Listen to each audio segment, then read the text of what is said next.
ব্রাজিলের ফ্যানগুলা এত সুইট, এত কিউট আর এত সহজ সরলের জন্য যা মন চায় তাই বলে। এই যে ধরেন বলে, পারলে মেসিকে ছাড়া খেলে দেখাও, দেখি কেমন পারো। আমরা মেসিকে ছাড়া কেন খেলবো? ও তো আজীবন আর্জেন্টিনার জন্যই খেলতেছে, ওকে বাদ দিয়ে আর্জেন্টিনা কেন খেলবে বলেন? আবার বলে নেইমার ছাড়াই আমাদের সব প্লেয়াররা গোল দিতে পারে, আর তোমাদের মেসি ছাড়া কেউ গোলই দিতে পারে না। আচ্ছা, একটা এক্সাম্পল দেই। ক্লাসের মধ্যে যে সব থেকে ভালো স্টুডেন্ট, তার রোলই তো সবসময় এক হয়, তাই না? তার সাথে কি অন্য কেউ পারে? এখন মেসি হচ্ছে আমাদের টিমের মধ্যে সব থেকে বেস্ট প্লেয়ার।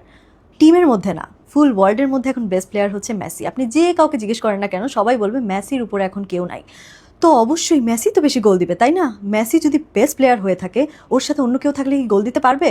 পারবে না তো। And for your kind information, Messi একা 11টা প্লেয়ার এগেনস্টে কখনোই গোল দিতে পারবে না। এটার জন্য দরকার একটা ভালো team work, and team work ছাড়া একটা প্লেয়ার কখনোই গোল দিতে পারে না। অ্যান্ড এটাই রিয়েলিটি। বাট আপনাদের মাথায় তো গোবর ভরা, ব্রেইনলেস আপনারা।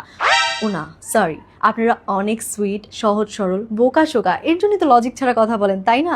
আমার কিন্তু আপনাদেরকে অনেক ভালো লাগে, অ্যান্ড ইটস টোটালি ফাইন। আপনারা আজীবন এরকম ব্রেইনলেস মার্কা কথা বলবেন, আমার কিন্তু দেখতে অনেক বেশি ভালো লাগে।